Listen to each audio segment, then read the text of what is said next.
Apakah dan kemudian yang tadinya rencana undang-undang otonomi daerah itu untuk kita tidak lagi sentralistik seperti zamannya Orde Baru. Tapi sekarang kan semuanya ditarik. Semua Kembali ke izin pusat. tambang harus di pusat. Semua. Apa sebabnya? Supaya dia gampang bagi-bagi dong. Ya. Kalau saya mau ngomongnya begini jahat ya. Ya. Tapi kan begitu kenyataannya. Harusnya lu ambil kekayaan alam di sini, tinggalkan di sini separuh, bawa pergi separuh, silakan gitu. Itu tidak akan menghasilkan defisit, akan menghasilkan surplus pendapatan primer. Dampaknya apa itu kalau Nah, itu, kita Bro? nggak dapat apa-apa dari segala macam yang datang dari luar ke sini. Itu artinya defisit pendapatan primer. Nggak ada sisanya sama sekali. Bahkan mengambil apa yang kita punya.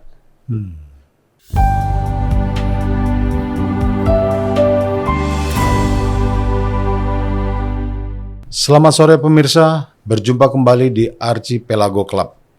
Sore hari ini kita Archipelago Club bersama Ibu Angelina Pertisina berjumpa dengan narasumber kita, seorang ekonom, Salamuddin Daeng. Kita akan membicarakan tentang disparitas antara Indonesia Timur dan Indonesia Barat, tentang kemiskinan-kemiskinan yang terjadi di berbagai pulau di Indonesia Timur. Kita berharap bisa mendapatkan pencerahan dan jalan keluar bagi kami, rakyat Indonesia Timur. Selamat sore Ibu Angelina. Selamat sore. Selamat sore Bung Daeng. Sore Pak Webi. Semoga sehat selalu Insya sampai Allah. hari ini dan akan datang. Amin. Amin, amin. Bu Angelina, Ibu udah sering bicara tentang kemiskinan di Indonesia Timur. Mungkin Ibu perlu mempertajam apa yang menjadi penyebab kemiskinan ini sebelum kita mendengarkan penjelasan dari Bung Salamuddin Daeng. Silakan Bu. Ya, terima kasih. Kalau kita bicara tentang timur Indonesia, ini kawasan timur Indonesia, ini kan sudah banyak sekali pembicaraan tentang ini, pengkajian-pengkajian yang kita lakukan juga banyak, apa sebab dia menjadi miskin. Tapi akhirnya saya tiba pada satu kesimpulan bahwa yang tidak kita garis bawahi adalah keragaman kita. Bhinneka Tunggal Ika itu kemudiannya dianggap itu menjadi satu tidak dianggap lagi. Jadi kita ini seperti homogen. Padahal kita kan berbeda-beda. Kita lihat saja. Ada garis Wallace. Itu Alfred Russel Wallace yang mengatakan bahwa di dalam teori-teori dia bahwa ada perbedaan antara barat dan timur. Karena itu ada garisnya di situ. Dan kita, terutama yang Maluku Utara, dari tempat ibu saya, Sangir Talaut, dan sampai ke tempat Bung Daeng, itu kan pulau-pulau kecil. Yeah. Tidak bisa kita seragamkan seperti yang di barat. Yang di barat ini pulau-pulau besar. Dan ini sudah berkali-kali kita sampaikan. Bahwa sampai ilmuwan-ilmuwan, dia kemudian menjadi ilmuwan dunia. Seperti Alfred Russel Wallace, kemudian diadopsi oleh Darwin di Galapagos, menjadi satu teori evolusi. Di mana teori evolusi ini mendunia. Sampai semua bidang, sampai ekonomi juga, mengambil bapaknya ekonomi ini kan sebenarnya politik ekonomi kan. Pertama dia dari Darwin turun ke Hegel turun ke Marx akhirnya turun menjadi tesa, antitesa, sintesa. Ini semuanya ini kan teori evolusi. Dan di mana itu sebenarnya terjadinya? Di Sulawesi, Maluku Utara, Maluku, sehingga sampai dataran Papua. Ini semua terjadi di kawasan kita. Kita sendiri tidak mengapresiasi itu, tidak menghargai itu. Bahwa ini ada satu peradaban yang luar biasa, sejarah yang luar biasa yang harusnya kita banggakan. But look at, coba kita lihat Maluku Utara. hanya karena nikel ini digali secara, saya tidak mau menyebutkan kata itu lagi ya, karena dikeruk begitu sehingga terjadi pencemaran lingkungan yang ini dihargai oleh dunia. Ini dunia loh, tetapi kita sendiri tidak mengerti bagaimana hebatnya alam kita. Di timur sini kita ini kan ada yang mengatakan bahwa Indonesia itu adalah laboratorium dunia. Itu sudah dikatakan. No. Bukan hanya bukan Indonesia, tapi kawasan timur. Ini adalah laboratorium dunia. Ilmuwan mana saja yang ada di situ? Ini sebelum kita masuk ke ekonomi ya. Ilmuwan apa saja yang ada di situ? Ya, mulainya dari mana? Alfred Russel Wallace, kemudian ada Linnaeus, kemudian lagi ada Rumphius, kemudian dan lain-lain banyak. Mereka semua menggali ini dari kawasan kita. Tapi kita sendiri sebagai warga negara Indonesia, khususnya pimpinan dari Republik Indonesia ini tidak tahu menghargai ini.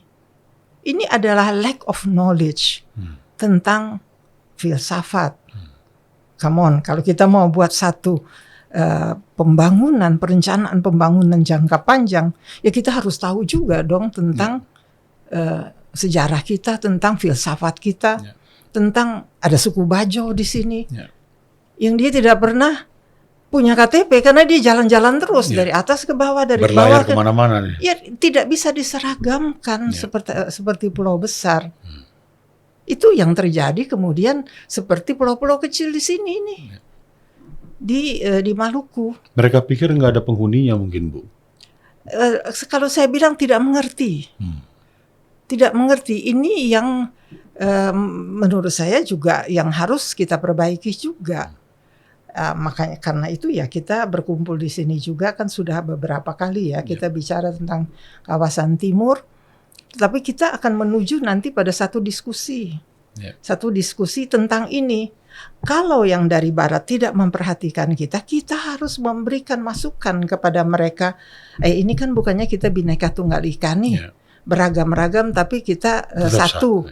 Nah, ini kita berbeda loh dari kalian. Kami ini Polinesia, Melanesia, ada di sini, dan kita berbeda dari kalian. Nah, bukan hanya dari genetikanya, tetapi kita kan juga dari geografinya juga berbeda. Bahkan sekarang, saya tidak tahu, mungkin di mana di Universitas Pertahanan atau apapun namanya, itu sudah mengkaji itu. Kita kan punya 4 choke point yang strategis. Untuk sekarang masih dikatakan Selat Malaka dan Selat Sunda. Hati-hati, 10 tahun mendatang selat choke point yang ada di Ombai Wetar ini dan kemudian di Selat Lombok itu yang nanti akan menjadi hebat. Strategis. Kenapa di choke point di Ombai Wetar ini? Karena dia laut dalam. Ingat Australia ada AUKUS. Kapal selam nuklir itu, mau tidak mau dia akan lewat di sini. Bukan lewat Selat Sunda. Bukan, karena ini terlalu dangkal. Selat Malaka juga akhirnya penuh dengan kapal-kapal yang terutama minyak dari Cina kan kalau nggak salah 82% lewat Selat Malaka. Kemudian minyak untuk Jepang 90% lewat Selat Malaka. Mereka kemudian juga mencari jalan lain yaitu Selat Sunda. Choke point itu. Sebagian masuk Selat Lombok nih. 10 tahun mendatang 2 ini akan menjadi hebat. Dan ingat waktu Perang Dunia Kedua. Bagaimana MacArthur menggunakan Morotai dan juga Papua sebagai staging point dia. Persiapan-persiapan dia untuk menghadapi Jepang. Artinya ini kan secara geostrategis hebat sekali. Strategis, Dan secara geopolitik sekarang dia menjadi hebat. Oke, Indonesia adalah pusat dari Indo-Pasifik sekarang ini disebutnya. Tapi sekarang peralihan tuh kan begitu cepat, Ya. luar biasa. Saya udah mengatakannya berkali-kali. Ada negara-negara Pasifik Selatan di situ. Ini kan peralihannya setelah Amerika dan Cina terus-menerus Perang dagang. perang dingin juga Ya. sebenarnya, perang proksi juga. Itu maka Pasifik Selatan ini dia menjadi rebutan. Ya. Kenapa ini penting untuk kita? Karena ras kita sama dengan mereka. Ras kita ini sama dengan mereka dan mereka pulau-pulau kecil juga. Nah, kenapa kita miskin? Karena kita punya perencanaan pembangunan kita yang ada di Bappenas itu ini sama. Nggak bisa dong. Nggak bisa begitu. Ditambah parah lagi dengan Undang-Undang Otonomi Daerah kita yang menentukan alokasi umum kita berdasarkan luas wilayah darat. Dan Coba jumlah lihat nih, penduduk. kecil-kecil banget nih. Ya. Dan Jumlah penduduk. Penduduk kita kan dikit-dikit nih Ya. di sini. Di sini nih Jawa banyak banget dia. Ininya gede gitu. Nah, batas wilayah ini dan kemudian batas wilayah 12 mil dari pantai, 4 mil dari pantai kalau kabupaten. Itu untuk pulau besar nggak apa-apa. Buat kita luar biasa. Ingat bahwa kekayaan kita ada di laut. Tuh, Bung Daeng pakai mutiara. Ya. Itu di laut. Ya. Di sini ada Blok Masela. Itu di laut. Kenapa kami berjuang kemudian dengan Rizal Ramli yang sudah berkali-kali sampai bosen saya ngomongnya memperjuangkan itu pindah ke darat, sekarang di Selaru dia. Ininya karena kalau dia di sini Maluku itu tidak akan mendapatkan apa-apa. Nggak mungkin. Karena dia 40 mil lepas pantai. Masela Tadinya, itu. Masela. Iya. Nah, sekarang dia udah di darat ya. Iya. Nah, sekarang tinggal bagaimana pemerintah daerah berjuanglah ini.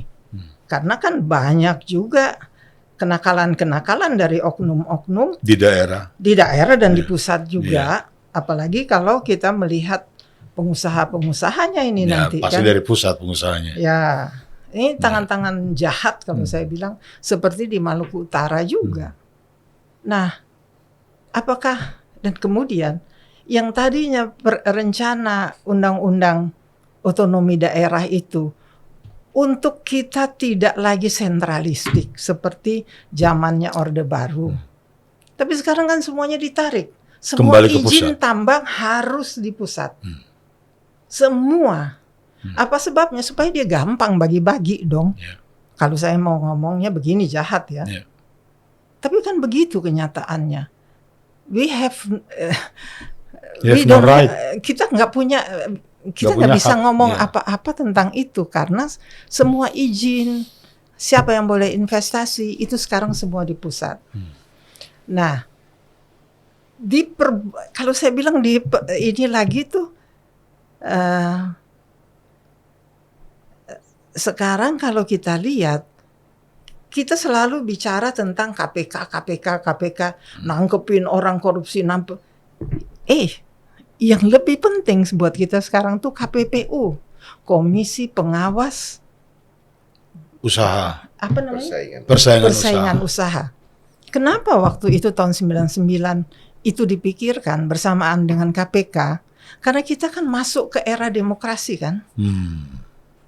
Pada saat kita masuk ke era demokrasi, maka Persaingan usaha itu ya. maka sistem ekonomi di dalam Demokrasi. dunia demokrasi ini syaratnya harus ada persaingan yang sehat, anti monopoli. Karena itu KPPU didirikan. Sama seperti KPK, dia bertanggung jawab kepada presiden. Dan juga begitu juga KPPU. Tetapi KPPU ini kalau saya lihat dia ngurusin apa saya nggak tahu. Iya, nggak pernah Karena di kedengaran. sini sebenarnya. Iya. Dan antara, jangan salah ini kartel. Iya. KPPU itu ngapain? Kok membiarkan ada Kenapa Danantara? membiarkan? Kartel itu punya negara, no? Saham negara hanya 1% loh di sana. Di Danantara ya. Yes. Sisanya itu PT semuanya, PT Danantara, PT apa saya nggak tahu di dalamnya. Itu kartel. Kalau kartel artinya dia monopoli, dia udah melanggar semuanya, semua batas-batas persaingan sehat yang ada di dalam dunia Demokrasi. ekonomi yang demokrasi. Ingat pasal 33 ayat 3. Bumi, air, dan kekayaan yang terkandung di dalamnya dikuasai oleh negara dan diperuntukkan sebesar-besarnya kemakmuran rakyat. Saya selalu pegang itu. Yeah. Apa yang terjadi? Dikuasai oleh konglomerat. Yeah. Untuk sebesar-besarnya kemakmuran dia. Yeah. Ini yang terjadi. Saya kira begitu dulu ini. Baik. Terima kasih Bu. Silakan Bung Daeng, gimana menurut Bung tentang apa yang disampaikan oleh Bu Angelina Patiasina? Bagus Mungkin sekali. ada Bagus tambahan. sekali Bu ulasannya. Ya. Historis, dialektis ya. Marah soalnya. Iya, karena memang ini salahnya terlalu banyak web konsep strategi, kemudian pemetaan masalah juga terlalu, selama ini kita lihat dari perencanaan pembangunan itu kan memang tidak memetakan masalah seperti ini secara baik. Jadi kalau salah dia dalam memetakan masalah, pasti strategi untuk menjawab masalah jadi salah. Pasti jalan keluarnya juga salah. Jalan keluar salah, outputnya juga pasti salah. Ya kan, goalnya juga pasti salah, beneficiariesnya pasti nggak nyampe gitu loh, penerima manfaatnya itu. Jadi memang yang harus baik dulu itu petanya dulu, petanya dulu. Maka peta peta dalam pengertian geografis dan peta dalam pengertian sejarah dan antropologi. Yes. Kalau nggak benar itu gimana? Sekarang peta geografis saja saya curiga masih salah. Gitu. Salahnya di mana Bung Daeng? Peta ini selalu berubah web. Nah, peta ini harus dievaluasi setiap saat. Dulu Ternate dan Tidore itu bukan ada di sini, adanya di samping Spanyol dan Portugal. Dulu. 400 tahun itu dua daerah itu ada di samping Portugal. Dalam petanya mereka. Dalam peta dunia disembunyikan. Sehingga orang nggak tahu ini tempat mereka mencari rempah yang paling utama bagi. Jadi ditaruh di samping merkantilisme waktu itu kan ditaruh di samping mereka. Begitu pentingnya itu. Jadi kalau peta ini salah kan kesannya ini kita ini antara timur ini terlalu jauh. Padahal enggak, ini berdekatan. Wilayah yang berdekatan. Nelayan-nelayan kita sering ketemu di sini, bertukar air, bertukar makanan. Dari tempat kau itu di Manado sampai ke bawah sini sebenarnya sering ketemu. Tapi kalau kau lihat di sini itu seperti jaraknya antara Sumbawa dengan nelayan paling ujung di Aceh. Padahal dengan nelayan Aceh kita nggak pernah ketemu gitu loh. Kan gitu ya. Jadi mesti salah, pasti salah ini. Ini juga mesti dilihat. Nah, secara sosiologi, antropologi memang harus dibaca juga dalam peta yang benar. Sehingga membangun analisis kenapa kok wilayah ini secara bersamaan kok menjadi wilayah miskin gitu. Ya kan, pasti ketahuan nanti sebabnya. Tapi kalau begini nggak bakal tahu nih, kok sama antara kondisi NTB dengan Merauke, kok sama antara kondisi NTB dengan sana di ujung Ternate, Talaut, segala macam. Kok kekayaannya sama besarnya, sumber daya alamnya sama hebatnya, tapi miskinnya sama gitu loh. Iya. Padahal ini kalau dilihat di peta wilayah jauh sekali. Padahal nggak jauh. Terdekat itu kita secara kultur, budaya, sosiologi, antropologi, peta juga dekat. Nah, seperti itu harus dibaca kembali dengan benar. Dulu macam-macam peta kita ini berubah setiap saat. Dulu wilayah yang besar itu, dulu kita awal-awal mula sejarah itu mereka menyebut orang-orang di barat sana, di utara sana menyebut Java Grande. Java Grande. Marco Polo menyebut Java Grande, Java besar, Jawa besar. Tapi Jawa yang disebut dulu itu adalah Sumbawa ke bawah, Sumbawa itu nggak ada batasnya. Pulau Sumbawa itu samping Lombok tuh, besar sekali sampai ke bawah sini, tak terbatas. Wilayah yang sangat luas dan tidak terbatas. Peta ini berubah. Ini kan peta buatan kolonial terakhir yang kita masih anut sampai sekarang. Jadi sebenarnya problem kita sampai hari ini kenapa Timur ini masih miskin? Karena kita masih menganut cara-cara warisan kolonial di dalam memetakan masalah kita. Gitu. Di dalam membaca masalah kita pun kita masih memakai cara bacanya kolonial gitu, yang mereka susun sedemikian rupa untuk menjadikan wilayah kita ini sebagai sasaran eksploitasi. Caranya juga cara kolonial. Cara berarti. kolonial, sistem ekonomi pun warisan kolonial. Jadi ini di ujung dari analisis saya itu saya menulis buku dulu, Bu Angelin. Judulnya itu Investment Colonial Model. Jadi sebetulnya seluruh model investasi di Indonesia itu mengambil bentuk model investasi kolonial. Nah, investasi kolonial itu saya mengambil contoh, salah satunya itu investasi di dalam hal eksploitasi sumber daya alam di wilayah timur Indonesia, yakni di tempat kami di Sumbawa sana. Jadi ya kan gitu. Nah, kita juga melihat pola investasi dan manifestasi dan bentuknya itu masih sama sampai sekarang, kan tidak berubah. Jadi investasi kolonial itu dicirikan oleh 3 ciri utama. 1, mereka menguasai tanah yang sangat luas untuk kepentingan ekstraksi sumber daya alam dalam bentuk kontrak karya, kontrak production sharing, kontrak apa, semua kontrak ya, yang mereka menguasainya dalam jangka waktu yang lama dengan berbagai perlindungan konstitusi, perlindungan secara regulasi yang menjamin mereka bertahan dalam waktu yang cukup lama. Mekanisme perpanjangan kontrak, mekanisme perpanjangan di muka sekaligus, mekanisme macam-macam ya. Itu diatur sedemikian rupa sehingga sebetulnya jangka waktu kontrak itu tidak ada. Hampir selama-lamanya mereka akan bisa ada perpanjang. Bisa perpanjang. Nah, itu mereka menguasai tanah dalam jumlah yang sangat luas dan ditujukan untuk melakukan. Yang kedua itu ditujukan semata-mata untuk ekstraksi sumber daya alam dalam rangka kepentingan memasok kebutuhan natural resources di negara-negara industri.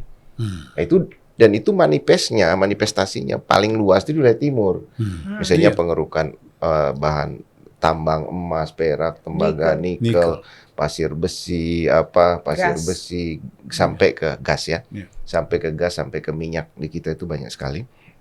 Itu memang diekspor dalam bentuk bahan mentah. Misalnya kayak semua jenis tambang mineral itu kan semua ekspor bahan mentah. Tidak ada industri di sini, tidak ada industrialisasi. Jadi sedot bawa, gali tidak bawa. ada nilai tambah, tidak gali bawa. Sehingga yang ditinggalkan tidak ada apa-apa kecuali kerusakan lingkungan. Seperti main aja kalau bahasa Sumbawanya itu kita sering dikasih pantun dulu oleh ibu-ibu kita kalau datang. Hati-hati dengan orang datang dari luar mengambil sesuatu begitu banyak. Dia akan bilang burbar lamun lebur boku ngibar, itu bahasa Sumbawa ya. Artinya Biarkan saja hancur lebur. Kalau sudah hancur lebur saya terbang katanya. udah dari zaman dulu filosofi itu. Datang burbar lamun lebur boku ngibar. Dia akan diam di situ mengambil apa saja, lalu kalau hancur dipatok begitu, nanti kalau hancur dia terbang aja pergi gitu. Dia akan tinggalkan begitu saja. Sisa-sisa kerusakan dan kita tenggelam di situ ya. Hancur lebur lah lingkungan kita. Nah, itu ciri yang kedua, mereka tidak investasi model dulu itu mereka tidak meninggalkan apa-apa kecuali kerusakan lingkungan. Tidak meninggalkan manfaat. Manfaatnya itu tidak tinggal dalam jumlah besar di situ. Nah, yang ketiga, ciri investasi kolonial itu adalah mereka mengambil sepenuh-penuhnya uangnya dan tidak dikembalikan ke sini. Jadi uang dari hasil eksploitasi sumber daya alam, uang sebagai ekonomi baru ya Bu ya. Sebagai motif ekonomi baru kan uang nih Web. Kalau dulu mungkin investment colonial model itu mungkin sumber daya ya, tapi sekarang udah uang bentuknya ya, manifestasinya itu. Nah, sekarang uang pun yang hasil ekstraksi sumber daya alam tuh dibawa kabur semua. Uang juga dibawa. Bawa kabur semua. Jadi kita itu nggak ada yang tersisa. Bahkan di tempat kita tinggal, daya beli masyarakat pun jatuh, turun gitu ya. Di mana tambang, kegiatan pertambangan, eksploitasi sumber daya alam itu berlangsung masif sekali, luas sekali, di tempat itulah kemiskinan itu sangat ekstrim, sangat masif di tempat-tempat di mana eksploitasi sumber daya alam itu berlangsung. Itu udah menjadi riset seluruh NGO di Indonesia.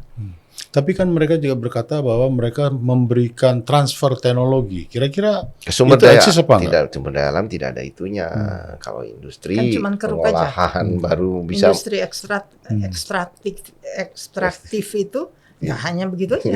Nggak ada Tidak ada. orang kemudian jadi Nggak ada pintar, bisa transfer melanjutkan knowledge. segala macam, Transfer nggak ada. knowledge. Nah, memang 3 ciri itu masih terus berlangsung sampai sekarang. Mereka karena apa namanya investasi ini tidak mau kehilangan 1 sen pun dari keuntungan mereka yang secara potensial mereka bisa ambil gitu. Nah, itulah ciri yang harus dibalik. Makanya adalah konstitusi kita untuk membalikkan itu. Pasal 3 Pancasila, Undang-Undang 45, pasal 33 itu sebenarnya dalam rangka membalikkan keadaan itu. Pada tahun 45 itu. Pada tahun 45 itu. Tetapi itu dalam pelaksanaannya kan terdistorsi. Kemudian dalam perkembangan sejarahnya malah berbalik arah dengan reformasi ini menjadi melanjutkan bentuk-bentuk eksploitasi model bahkan lebih luas kolonial semacam itu. Nah, kita lihat sekarang misalnya kita kan penghasil di pojok sana penghasil nikel terbesar tuh di atas tuh kan. Di pulau apa? Mulai dari tempat dari Sulawesi Utara sampai ke Maluku sampai Maluku semua sekarang dunia, menjadikan itu kita sebagai produsen nikel terbesar di dunia sekarang. Hari ini kita adalah produsen nikel terbesar di dunia. Nah, sekarang kita turun ke bawah, tapi sebenarnya nggak di bawah sebenarnya, tapi ya udahlah di bawah sini di Masela. Kalau ini produksi bersama dengan Teluk Bintuni di Papua situ, maka kita akan menjadi produsen gas alam terbesar di dunia. Dulu pernah kita terbesar pas produksi awal oleh British Petroleum di Bintuni itu. Tapi sekarang kan bagaimana ceritanya itu bisa tidak terbesar lagi, dikalahkan oleh Qatar dan UEA dan lain-lain yang di atas. Itu kan tanda tanya. Tanda tanya kenapa bisa turun begitu. Nah, ada permainan apa dalam produksi gas di dalam negeri Teluk Bintuni di Papua yang menjadikan kita dulu terbesar di dunia pernah. Nah, sekarang begitu Masela jadi kita akan terbesar lagi, Tapi kita harus jaga nasibnya tidak boleh sama dengan Bintuni gitu loh. Kita terbesar tapi manfaatnya tidak ada buat masyarakat situ atau buat negara Republik Indonesia. Bahkan negara Republik Indonesia tidak mendapat manfaat signifikan dari itu kan. Itu kan dijual murah. Oleh negara dulu kesepakatan. Kalau nggak salah pada waktu zamannya Megawati itu. Nah, itu kurang tahu saya. Kalau kau cari tahu coba tentang itu. Ini jangan sampai nih di Masela ini terjadi hal nasibnya sama dengan seperti itu. Kalau terjadi maka dia harus mengantitesa model eksploitasi ekonomi model kolonial seperti ini gitu loh. Nah, itu hanya itu syarat kita untuk bisa menjaga keberlangsungan daripada wilayah kita, baik secara teritorial maupun secara ekonomi maupun secara kelanjutan dari sejarah masyarakatnya. Kalau enggak ini bisa habis nih, musnah kultur budaya segala macam kalau tambang-tambang ini prakteknya seperti itu. Kita enggak anti dengan pertambangan dan lain-lain, itu kebutuhan dasar manusia. Tetapi prakteknya itu kan harus berkelanjutan. Dan sebetulnya yang paling penting itu sebesar-besar manfaat bagi bangsa negara kita sendiri dan bagi masyarakat di sekitar situ sendiri. Itu yang paling penting. Nah, sekarang bagaimana menghubungkan antara kekayaan alam yang begitu dahsyat, begitu besar dengan kehidupan masyarakat kita. Yang untuk menghubungkan semua ini kan banyak sekali variabelnya. Dari sini industri olahannya ada di sini, produksinya ada di sini, outputnya ada di sini, perdagangannya ada di sini, uangnya ada, kayak terusnya berputar di situ. Kemudian karena ekonomi kan sejarah ya, ekonomi itu sejarah masyarakat, sejarah perkembangan masyarakat. Kalau tiba-tiba datang dengan teknologi besar segala macam ini hancur nih, sejarahnya hilang, pasti hancur juga masyarakatnya, tidak akan lama bertahan. Gitu loh. Maka sebetulnya model transformasi ekonomi ini harus bersesuaian dengan perkembangan sosial ekonomi masyarakat. Nah, dulu kolonialisme kan enggak maksain. Maksain rempah, maksain komoditas perkebunan. Nah, sekarang bentuk-bentuk eksploitasi itu sudah lebih kejam dari kolonialisme lama. Begini loh, benar ini. Karena begini dulu ya. Begitu mereka datang membawa perkebunan, membawa rempah, masih mengambil dari masyarakat, memungut, masyarakat pun bertani rempah. Kulturnya masih ada di rempah ini karena udah lama mereka menggeluti rempah. Masyarakat kita. Lalu mereka datang ke perkebunan dalam skala yang besar-besar. Mulai hilang tuh web. Oh, tapi masih farming, masih pertanian, masih ketemu dengan kulturnya. Dengan kultur dan perkembangan sejarah masyarakat sebagai masyarakat pertanian. Oh, mereka bergerak, bertransformasi ke perkebunan. Masih oke lah, masih bisa beradaptasi, mereka masih mengubah keadaan sosial tapi tak terlalu dahsyat. Tapi begitu masuk tambang, gali web, itu berubah. Gak ketemu ini apa? Bagi masyarakat ini kegiatan apa web? Ngangkut-ngangkut kayak gini, truk-truk berseliweran bawa barang-barang material begitu banyak, menghasilkan debu, polusi, kerusakan lingkungan, lahan-lahan pertanian di situ sekitar menjadi kering kerontang akibat digali dengan kedalaman kayak di tempat aku tuh sampai 200 meter di bawah permukaan laut. Lubang-lubang tambangnya sebesar-besar itu seperti di Papua, bagaimana itu? Nanti lubang-lubang nikel, lubang-lubang emas, tembaga, perak seperti kamu di Buyat di Manado dulu kan?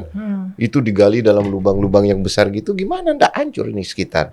Pertanian ndak berlangsung stabil lagi. Orang juga nggak memahami ini apa. Akhir lubang-lubang itu jadi tempat bermain, mati orang. Kan dikira kolam, padahal itu arsenik. Logam berat yang sangat beracun, ya kan? Jadi itu yang saya sebut ini benar-benar mencabut. Ini lebih kejam dari model eksploitasi lama. Karena apa? Karena sebetulnya kita tidak bertransformasi sesuai dengan perkembangan sejarah masyarakat, tapi didatangkan dari luar secara paksa untuk mencabut seluruh akar-akar sosial ekonomi yang kita miliki. Nah, itulah yang nanti ya akan menyebabkan laju peningkatan kemiskinan itu bukan hanya peningkatan jumlah, tapi laju peningkatan kemiskinannya itu akan semakin cepat. Seiring dengan laju eksploitasi sumber daya alam yang makin cepat. Jadi saya tuh waspada sumber daya alam ya, tambang. Saya waspada sekali. Saya sangat waspada dengan model eksploitasi sumber daya alam seperti ini ya. Karena itu sudah pengalaman sejarah kita selama hampir 40 tahun, 50, 60 tahun terakhir. Eksploitasi sumber daya alam itu mewariskan percepatan kemiskinan yang luar biasa. Yang tidak sejalan dengan perkembangan sumber daya manusia kita. Sumber daya manusia kita itu nggak ngerti nih perkembangan eksploitasi modal ini web. Nah, sebetulnya itu juga harus sadari oleh pemerintah pusat ya, pemerintah Jakarta, pemerintah pusat, bahwa sekarang pun kita berhadapan dengan satu defisit di dalam neraca pendapatan primer kita, defisit. Dan yang paling parah dari struktur neraca pendapatan primer kita itu, neraca pembayaran kita itu, yang paling parah itu neraca pendapatan primer kita. Defisitnya sekitar 500-an triliun. Nah, di dalam defisit neraca pendapatan primer itu ada defisit jasa, web. Itu nilainya itu sekitar 700 sampai 800. Di luar 500 tadi. Iya, ditambah 500 tadi. Di 500. dalamnya ada defisit jasa bertambah lagi.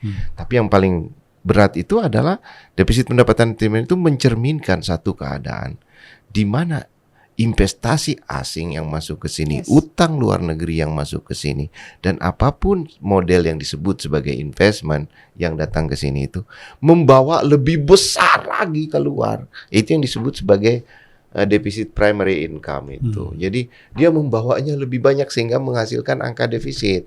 Harusnya lu ambil kekayaan alam di sini, tinggalkan di sini separuh, bawa pergi separuh, silakan gitu. Itu tidak akan menghasilkan defisit, akan menghasilkan surplus pendapatan primer. Dampaknya apa itu kalau kita nggak dapat apa-apa dari segala macam yang datang dari luar ke sini. Itu artinya defisit pendapatan primer, nggak ada sisanya sama sekali. Bahkan mengambil apa yang kita punya. Mengambil apa yang kita punya. Misalnya kau surplus, kau berproduksi, menghasilkan uang, menghasilkan apa. Seluruh uang-uang yang dikumpulkan satu dari bangsa Indonesia ini dibawa keluar semua gitu loh. Bahkan jerih payahmu sendiri. Akibat dari investasi. Akibat dari investasi yang masuk. Seluruh uang-uang yang kita hasilkan sehari-hari, kita kerja, kita apa ini dibawa keluar semua. Akibat investasi yang masuk gitu. Padahal kan yang namanya investasi sudah 10 tahun terakhir atau mungkin 15 tahun terakhir dari zamannya SBY kan sudah menjadi satu slogan bahwa jalan keluar kita itu adalah investasi asing. untuk bisa membangkitkan ekonomi kita.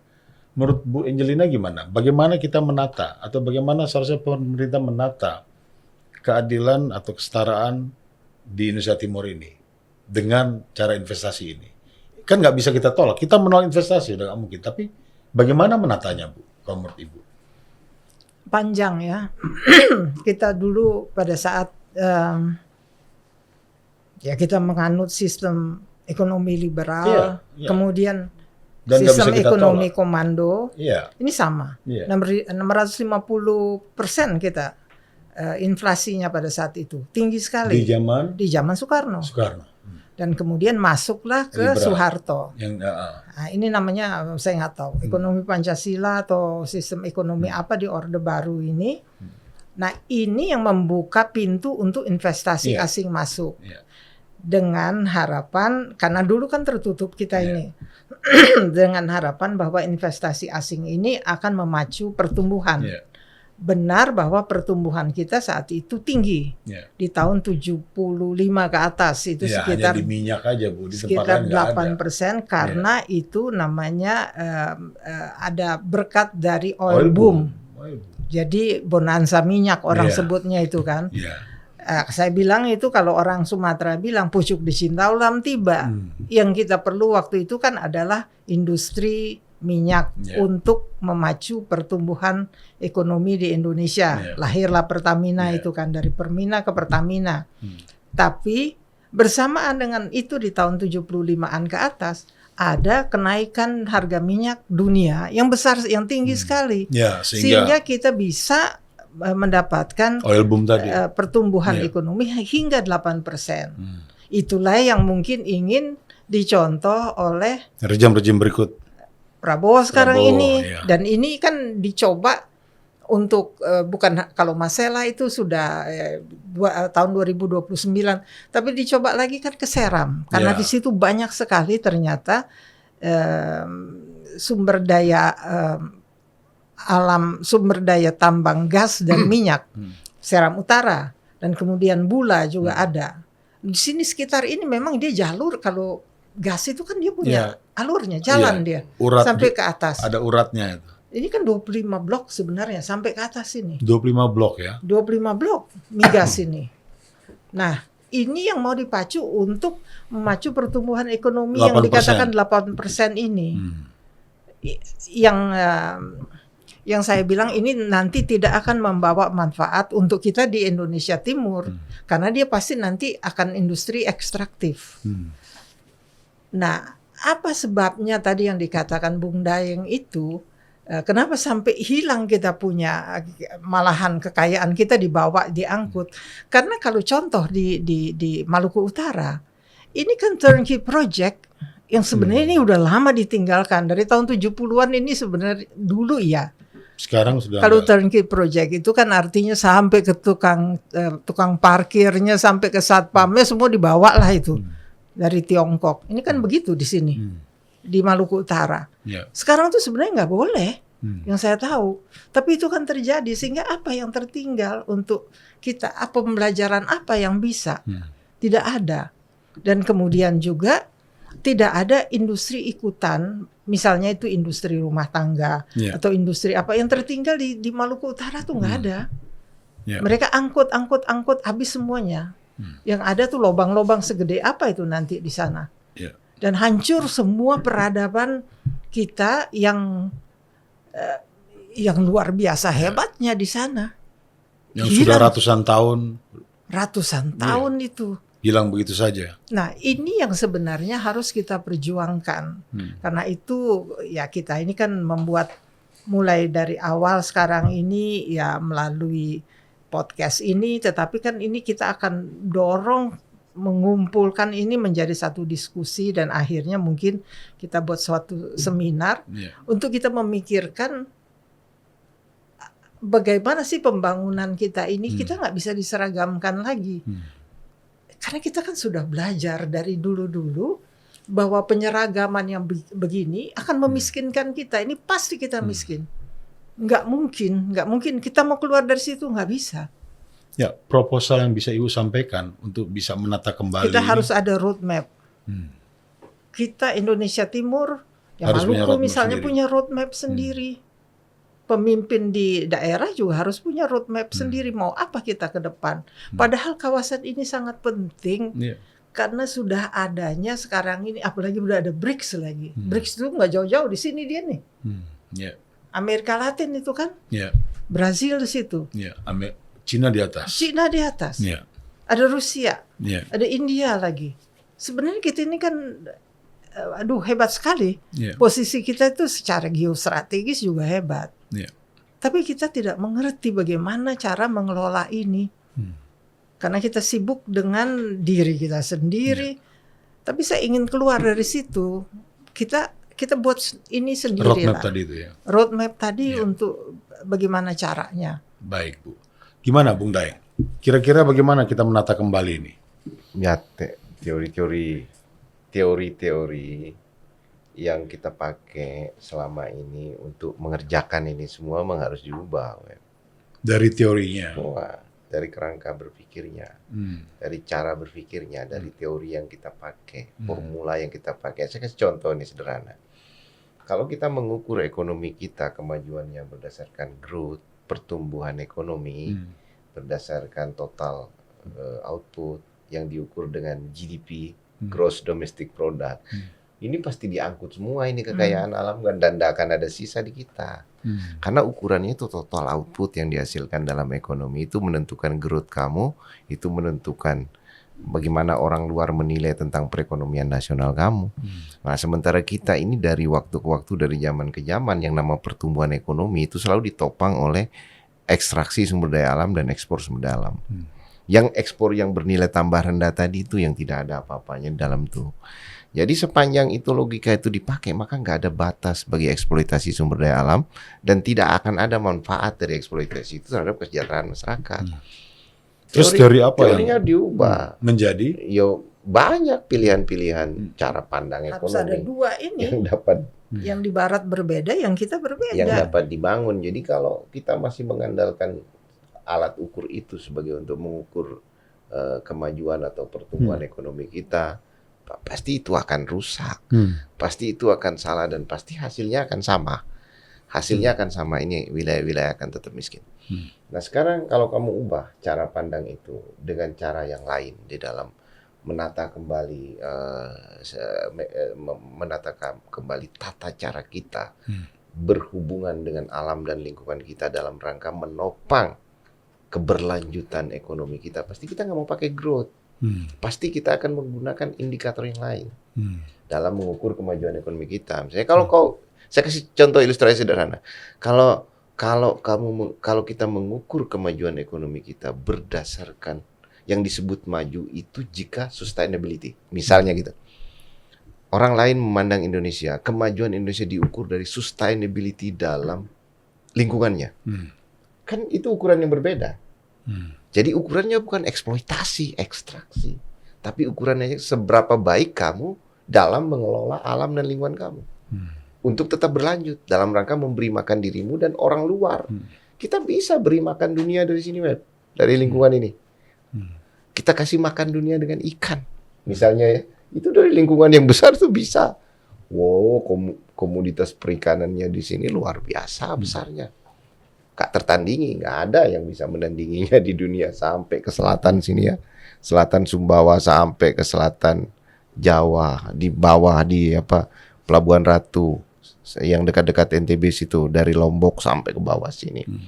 Tapi sebenarnya logika peta atas bawah ini juga masalah, karena ini posisi kita tengah-tengah, Bu Angelina, tengah-tengahnya dunia kita ini. Bentar lagi kita akan menjadi tengah-tengahnya dunia, bukan bawah. Sekarang kan utara selatan. Utara kita selatan, seolah-olah kita ada di bawah, dan utara itu ada di peradaban tinggi di atas. Itu kan cara bikin peta yang nggak benar ya. Tapi sebenarnya posisi kita ada di tengah-tengah. Nah, ini seluruh wilayah ini akan bisa memberi makan dunia asal teori-teori yang dipakai di dalam mengukur kemajuan ekonomi negara yang menentukan orang luar atau lingkungan global ini dalam menilai kemajuan kita, itu bisa kita pengaruhi dunia. dengan Bukan lagi ukuran baru dalam menilai kemajuan kita, maka ini akan berubah. Ukuran local wisdom ya. Ukuran local wisdom, ukuran keberlanjutan, ukuran perkembangan sejarah masyarakat kita yang akan mendukung diri kita dan dunia untuk menopang kehidupan dunia ini. Karena pasti dunia ini akan ditopang dari sini. Sekarang mau ditopang dari mana? Dunia. Coba kita lihat seluruh kiri kanan kita, atas utara perang, tengah perang, ya. Selatan ke timur dah rusak lingkungannya, Afrika segala macam sampai ke bawah. Di Amerika Latin juga demikian keadaannya, udah mulai terjadi kerusakan akibat eksploitasi secara keras sekali mereka selama beratus-ratus tahun ya. Rusak juga. Nah, tinggal harapannya yang masih ini hanya di wilayah timur Indonesia ini. Kalau wilayah barat kan kita tahu dieksploitasi udah hampir berapa ratus tahun wilayah barat ini dari Sumatera itu. Dulu dikenal Sumatera itu sebagai Swarna Dwipa. Atau pulau emas atau emas yang ada di dunia yang Di Bukit Barisan itu kan semua emas. Itu sebenarnya. Tapi sekarang kan udah tipis, udah mulai dikeruk selama beratus-ratus tahun oleh seluruh dunia di situ. Nah, sekarang pengerukan berpindah ke Kalimantan. Ya, karena ada komoditas batu bara dan sawit di Kalimantan dan sisa dan gas juga. dan Sumatera dan gas dan minyak. Nah, nanti ini sudah berlangsung selama hampir 100 tahun gitu loh, sejak hampir 100 tahun di situ. Nah, tinggal kita sekarang ini telah dimulai dengan nikel di situ, dengan Teluk Bintuni gas, dengan Masela akan dilanjutkan sini. Jangan sampai nasibnya kayak gini. Ini apa yang membuat kemudian roadmap dan teori-teori itu tidak bisa berubah? Setidak-tidaknya di kalangan kita di dalam negeri sendiri. Pemerintahnya tetap seperti itu, akademisinya tetap seperti itu, aktivisnya juga tetap seperti itu. Harusnya bisa melihat. Kenapa mereka tetap bertahan dengan teori kolonial seperti itu? Itu Bhinneka Tunggal Ika yang kemudian harus diseragamkan menjadi sama seperti di Pulau Jawa misalnya. Sementara kita punya local wisdom yang luar biasa di ya mungkin di Sumbawa, di Sumba, kemudian di Maluku, di Papua juga pasti ada. Dari local wisdom itu aja kita bisa mempelajari gitu. Sebenarnya model apa yang mau kita ciptakan ini untuk bisa mensejahterakan masyarakat di kawasan timur ini. Nah, contoh, sekarang kalau rumah sakit, bangun lo rumah sakit yang luar biasa 10 lantai atau apa, ada gunanya nggak di kita? Kan nggak ada. Betul. Kita kan harus mengacu pada satu namanya Ocean Hospital apalah ini salah satu contoh aja ya. Nah, dia itu di setiap pulau-pulau kecil gitu, dia memang agak mahal. Karena memang harus ada seperti klinik-klinik di situ, dan kemudian rumah sakit apungnya itu harus ada yang gede, dia jalan di sini. Ya, acuannya itu memang kita harus berbeda. Kita ini pulau-pulau kecil, bukan seperti pulau-pulau besar, nggak bisa. Iya Bu, tapi kan apa yang Ibu sampaikan, Pak Ada yang sampaikan, ini sebetulnya semua orang mungkin berpikir sama dengan kita. Tapi mengapa tidak ada upaya untuk membuat roadmap yang setepat-tepatnya, kemudian membalikkan teori yang benar-benar bisa bermanfaat buat masyarakat kita? Kenapa itu nggak ada itu? Tergantung dari pemimpinnya. Artinya pemerintah di sini. Dan DPR.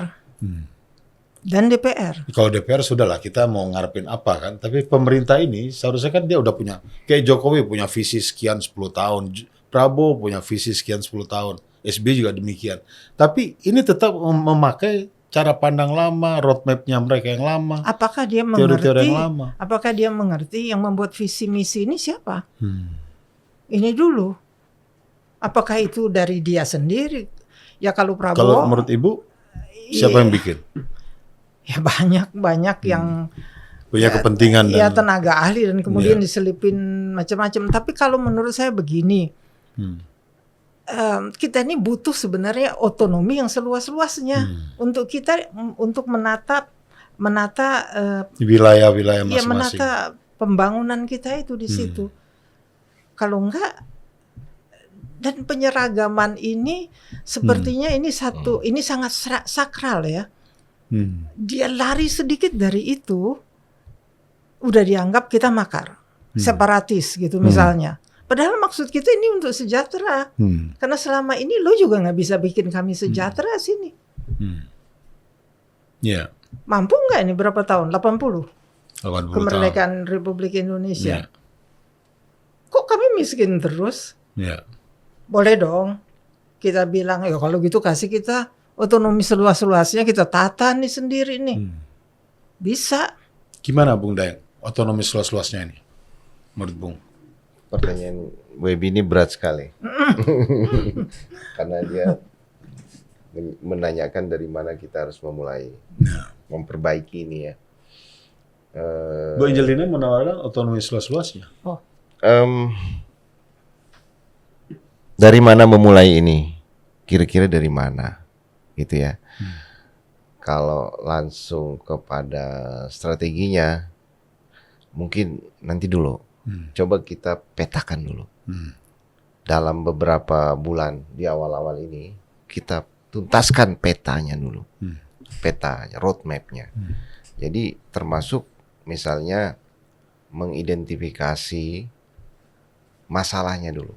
Tapi semua itu juga Web. Sekali lagi, dia harus berangkat dari teori yang benar. Teori bukan teori warisan kolonial, bukan investment kolonial model tadi. Sebab kalau teorinya salah, nanti petanya salah. Petanya dibilang bahwa kita kurang investasi, masalahnya kurang ini. Itu jadi salah lagi, Web. Ini udah puluhan tahun nih kayaknya kampanye investasi. Maka teori berarti yang harus digeser lebih jauh tuh mindset dari para pemikir. Pemimpin juga. Pemimpin, arsitektur, ekonomi ya kan? Yeah. Arsitek ekonomi, para pemikir ekonomi, para pemikir sosial budaya, para pemikir sejarah, para pemikir antropologi dan lain-lainnya itu harus diubah. Yang harus digeser itu dia harus bebas dulu dari cara pandang yang diwariskan oleh sistem kolonialisme. Bebasin dulu nih, keluar, masuk kepada pemikiran yang berbasis kepada perkembangan sejarah masyarakatnya sendiri. Jangan-jangan misalnya kayak di wilayah-wilayah kita ini investasi-investasi yang berbau ngeruk tambang, rusak lingkungan, kita nggak butuh Web, nggak memerlukan itu.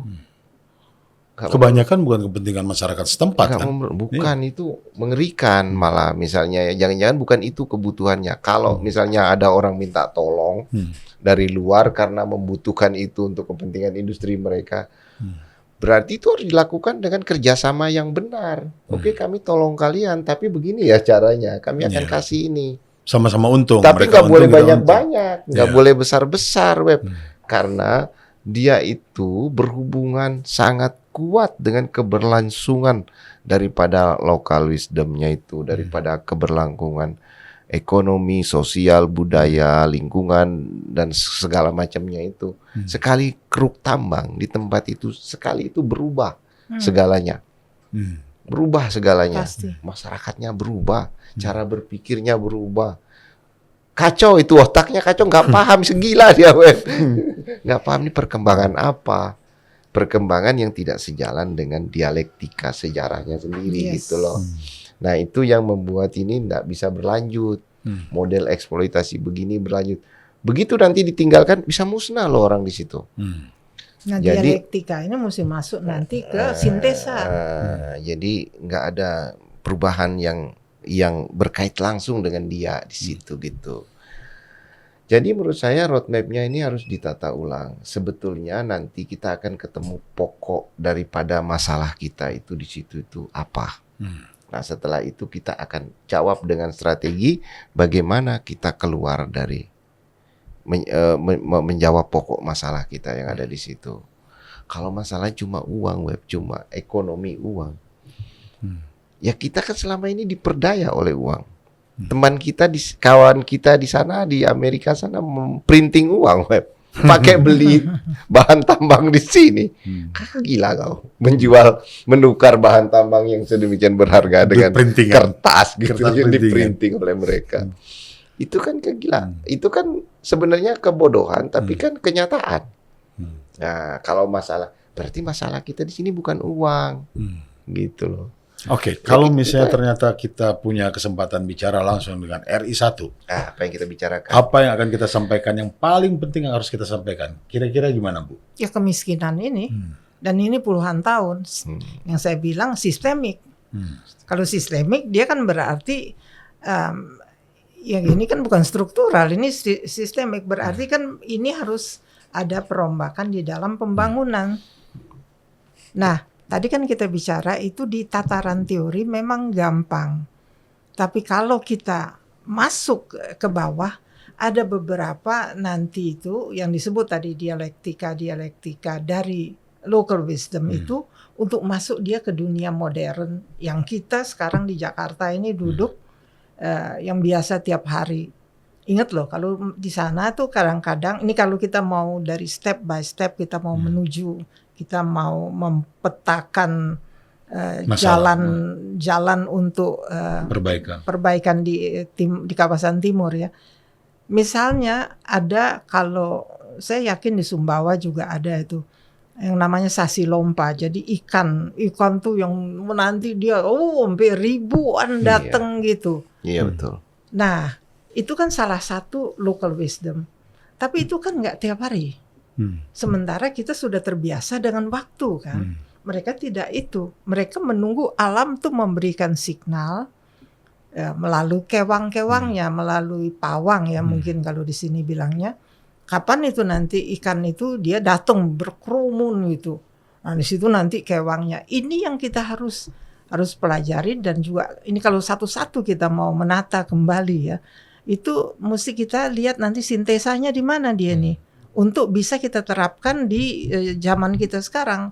Karena jangan lupa ya, kita mungkin bisa bicara begitu, tetapi cucu kita nanti, anak kita udah ini apa-apaan lagi. Nah makanya ini kan harus diiniin. Atau laor itu yang belut ya di laut itu kan, itu pasti di NTT, di NTB juga ada tuh. Ya itu juga enggak begitu, dia nunggu bulan apa datang itu. Padahal tiap hari kita mesti makan. Ini cuma contoh-contoh aja untuk kita bisa, jangan kita berfilsafat terus, tapi kita harus mampu membuat itu menjadi satu sistem yang bisa dipakai untuk kawasan timur nantinya. Tata kelolanya ya. Saya kira Prabowo tuh orangnya tuh ya, karena dia kan sudah sekolah di mana, apa di mana. Saya percaya, masih menaruh harapan bahwa dia bisa mengerti, dia bisa menerima apa yang kita bilang. Kalau kita bilang ini udah miskin 80 tahun loh. Oh kok bisa begitu katanya. Enggak kok, ini begini. Ya kita sampaikan yang benarnya. Saya kira dia bisa. Baik. Bung Daeng, apa yang Bung akan sampaikan? Saya akan bilang dulu, bapak saya bisa bawa susu pulang ke rumah, susu kerbau 1 ember sehari, Web. Tiap hari? Tiap hari. Dia bawa kami susu 1 ember. Jadi aku terbiasa makan dengan nasi, kalau ada nasi, dengan susu. Susu direbus, dihangatin, terus disiram ke nasi, dikasih garam sedikit, makan pakai susu kerbau tiap hari. Oh iya, susu kerbau. Jadi saking melimpahnya itu ternak-ternak. Dan sekarang generasi ini tidak lagi menikmati itu, tidak lagi merasakan itu. Terakhir kapan? Memang dulu kita nggak punya listrik di kampung, tapi kita punya itu banyak sekali. Nah, sekarang bagi Presiden Prabowo, kalau kita menyampaikan sesuatu, bisa nggak kita dilindungi dari model investasi kolonial ini? Tolong dipertajam analisis terhadap masalah ini. Bisakah kita orang-orang di Indonesia Timur dilindungi? Kami, wilayah kami, sumber daya alam kami, kekayaan alam kami dari model investasi kolonial begini, yang masih berlangsung di kita sampai sekarang, pengerukan yang tiada batasnya ini, bisa nggak dilindungi? Tentu perlindungan yang oleh negara yang kuat itu dengan memetakan ulang, membaca ulang. Karena dengan cara begini nanti dia akan bisa menyelesaikan masalah-masalah sosial ekonomi, kemiskinan, segala macam. Karena saya masih percaya sampai sekarang, eksploitasi yang begini ini akan mempercepat laju kemiskinan. Nah, berbeda kalau tadi ya saya bilang, kalau digali dari dalam ini adalah kekayaan yang digali itu adalah kekayaan sejarah, sumber daya manusia kita, potensi yang ada, lalu dikaitkan dengan lingkungan kita yang harus kita jaga secara seimbang untuk keberlanjutan hidup kita, itu akan berbeda hasilnya. Banyak yang bisa dikembangkan di kita, perikanan, pertanian, Maka saya bilang dulu bapak saya bisa bawa susu 1 ember sehari, Web. Bisa kita minum di rumah. Tiap hari minum susu. Nah sekarang generasi sekarang nggak menikmati itu lagi. Ya kan? Iya. Nah itu bagaimana caranya menghasilkan. Saya kira tempatmu juga gitu kan. Bapakmu bawa ikan berapa sehari kan? Di kita di Indonesia Timur kita biasa makan ikan yang banyak, Web. Sekarang apakah mereka masih makan ikan sebanyak kita dulu? Kan belum tentu, karena mungkin lautnya udah tercemar, sumber daya alam Sudah dikapling laut-lautnya. lah kan tambang-tambang itu buang sampahnya ke laut semua, Web. Itu yang kita harus hentikan. Bagaimana antara kita alam lingkungan itu benar-benar menghasilkan satu kemajuan, bukan pertumbuhan, kemajuan. Ya. Gitu. Bisa pemerintah harus berpikir ideal dulu, nanti baru bisa menata secara sistematis. Kalau tidak mau berpikir ideal begitu nanti bahaya, nanti asal Pragmatis. Sekarang seperti sekarang kirim uang ke desa-desa, apa hasilnya? Rusak, Web. Rusak orang, Rusak masyarakatnya orang, itu rusak. Nunggu uang dari Jakarta, nunggu kiriman. Wah, kok lama kiriman dari Jakarta? Oh, bansos, BLT Apa itu. ya? Oh. Dia orang sana bilang, ya kapan kita begini-begini hidup nunggu kiriman dari Jakarta? Oh, gitu. Karena ekonomi uang ini merusak, ya kan? Nanti barang-barang dari luar pasok untuk mereka beli. Sebenarnya uang tuh cuma mampir sebentar. Di mereka tuh selanjutnya beli barang-barang yang diimpor juga ke wilayah mereka. Ya uang tuh cuma hilang, nunggu lagi, Web. Nunggu lagi. Mau bikin rumah 3 aja bulan sekarang kan Tunggu pilpres, Iya. tunggu pilkada. nunggu semen dari Jakarta, nunggu ini dari nunggu besi dari Jakarta. Dulu kita bikin rumahnya bagus-bagus, Web, sehat-sehat, rumah panggung yang bagus-bagus, yang kokoh-kokoh, kayak contoh aku di Sumbawa ya. Sekarang kenapa kita harus beton-beton semua? Gitu loh. Baik, Bung Daeng. Itu parah sekali sih Baik, Bu. menurut aku. Pemirsa, demikian diskusi kita dengan Bu Angelina Patiasina dan Pak Salamuddin Daeng. Kiranya diskusi kita ini bisa menjadi inspirasi buat para pemirsa, khususnya buat Pak Prabowo Subianto yang sekarang memimpin kita sebagai Presiden Republik Indonesia. Tolong sampaikan pada beliau apa yang kami diskusikan ini agar cepat bisa ada perubahan di Indonesia Timur. Terima kasih Bu Angelina Terima atas kasih. kesediaannya pada sore hari ini. Pak Salamuddin Daeng, tetap jaga kesehatan karena masih banyak yang harus kita lakukan. Amin. Selamat sore. Selamat sore sore. pemirsa.